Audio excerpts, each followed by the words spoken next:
سلوا التاريخ كم مجدا سطرنا على صفحاته وبه تغنى. الحمد لله قدسی یو سیمینار کې و در اوایل جا دارد که از نهاد کلمات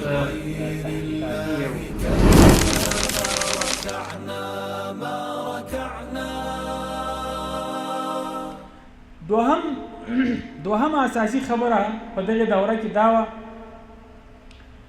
چې انسانان دا بدغه دوهم هغه د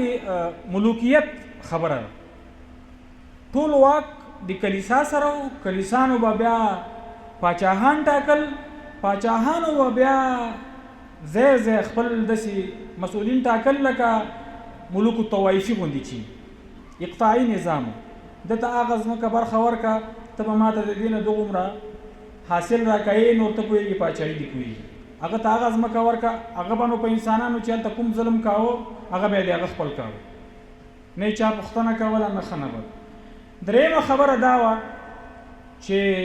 علم پکې د منځه لاړ چا به چې د پرمختګ خبره کوله چا به چې د علم خبره کوله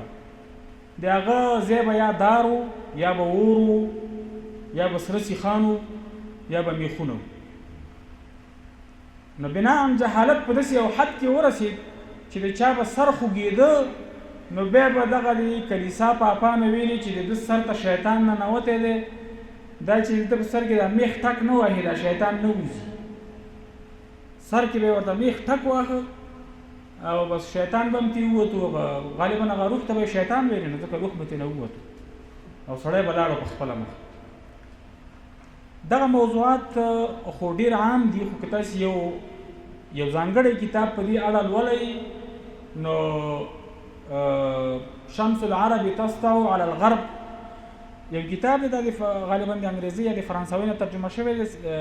ځکه فرانسوي لیکوال یې لیکلی دی سیګریټ هونګل نومیږي غالبا. دا مسایل په دغه ځای کې ډېر ښه بحث شوي دي. او بله ستره خبره په دې زمانه کې دا وه چې یو وخت د دغې پاچاهانو ترمنځ جګړې ونښتې. لومړی دوی د مسلمانانو په ضد د پاپانو د دوی په اصطلاح مقدسې جګړې پیل کړي بیا چې هغه جګړه ییز حالت دی مسلمانانو سره یو څه په کمېدو شو په خپلو کې ونښته نو دا دومره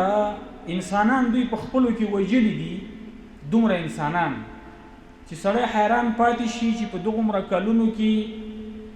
د دومره ډېرو انسانانو وژل